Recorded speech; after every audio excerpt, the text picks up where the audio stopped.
কখনো ভেবেছেন একদিনও যদি মোবাইল ফোন ছাড়া থাকেন আপনার জীবন কেমন হবে? চলুন আজকে এই বিষয়ে বিস্তারিত জেনে নেওয়া যাক। আমরা এমন এক যুগে বাস করছি যেখানে মোবাইল ফোন আমাদের জীবনের অবিচ্ছেদ্য অংশ হয়েছে। প্রিয়জনের সাথে যোগাযোগ রাখা থেকে শুরু করে অসীম সত্য হাতের মুঠোয় পাওয়া সবকিছু এখন সহজ হয়েছে ফোনের কারণে। কিন্তু কখনো কি ভেবেছেন প্রতিদিন আপনি আসলে কত সময় এই মোবাইলে কাটাচ্ছেন? অতিরিক্ত মোবাইল ব্যবহার মানসিক স্বাস্থ্যের ক্ষতি করে, চাপ বাড়ায়, আর কাজের উৎপাদনশীলতা অনেক কমিয়ে দেয়। যখন আমরা সারাক্ষণ স্ক্রিনে ডুবে থাকি তখন আমরা হারিয়ে ফেলি আশেপাশের এই পৃথিবীটাকে। প্রাকৃতিক সৌন্দর্য, সামনাসামনি আলাপের যে আনন্দ, আর মনোযোগ দিয়ে কাজ শেষ করার যে তৃপ্তি। শুধু তাই নয়, মোবাইলের আসক্তি সম্পর্কে নেতিবাচক প্রভাবও কিন্তু ফেলছে আমাদের এই দৈনন্দিন জীবনে। প্রিয়জনদের সাথে সময় দেওয়ার বদলে আমরা ফোনকে অগ্রাধিকার দিই, আর এভাবেই ধীরে ধীরে একাকিত্ব আর বিচ্ছিন্নতার অনুভূতি আমাদের ভিতরে জন্ম নেয়। শুধু মানসিক নয়, শারীরিকভাবেও মোবাইল আসক্তি ভীষণ ক্ষতি করে। দীর্ঘ সময় স্ক্রিনে তাকিয়ে থাকলে চোখে চাপ পড়ে, মাথা ব্যথা করে, দেহভঙ্গির অনেক সমস্যা হয়, ঘুমের ব্যাঘাত তো আছেই। ফোনের ব্লু লাইট মেলাটোনিন হরমোনের উৎপাদন কমিয়ে দেয়, ফলে ঘুম আসতে অনেক দেরি হয়। এমনকি মনোযোগের ক্ষমতা অনেক কমে যায়, যার কারণে কাজের প্রতি ফোকাস করা কঠিন হয়ে পড়ে। তাহলে কিভাবে মুক্তি পাওয়া যায় এই মোবাইল আসক্তি থেকে? একটি উপায় হলো নিজের জন্য নির্দিষ্ট স্ক্রিন টাইম সীমা ঠিক করে দেওয়া। ফোনের ভেতরের ফিচার বা থার্ড পার্টি অ্যাপ ব্যবহার করে সময় মাপা যায় এবং ধীরে ধীরে অনেক কমানো যায়।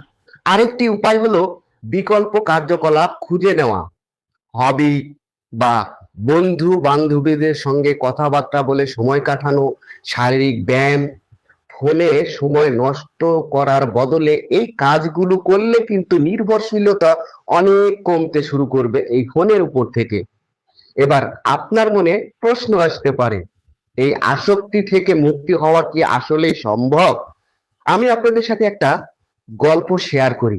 এটা হচ্ছে কলেজ পড়ুয়া এক মেয়ের গল্প। তার নাম সারা। প্রতিদিন প্রায় 6 ঘন্টা মোবাইলে সে সময় কাটাতো। একদিন সে সিদ্ধান্ত নেয় সব সোশ্যাল মিডিয়া অ্যাপ ডিলিট করবে এবং কাজের জন্য ফিজিক্যাল প্ল্যানার ব্যবহার করবে।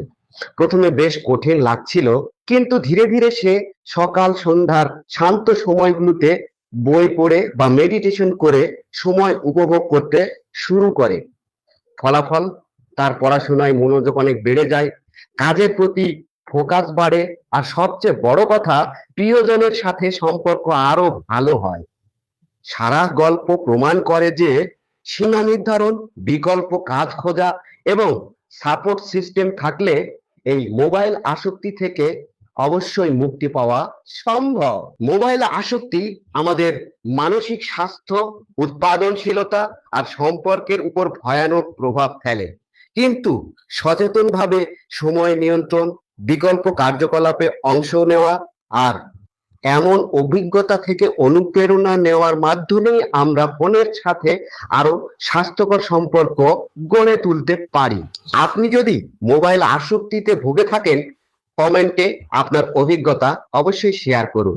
আর ডিজিটাল ওয়েলনেস নিয়ে আরো জানতে চাইলে আমার পরবর্তী ভিডিও মিস করবেন না, যেখানে থাকছে ডিজিটাল যুগে সুস্বাস্থ্য ও ভারসাম্যপূর্ণ জীবনযাপনের কিছু কার্যকরী টিপস। আজ এ পর্যন্তই। সবাই সুস্থ থাকবেন, সুন্দর থাকবেন। দেখা হবে আবারও নতুন কোনো ভিডিওতে।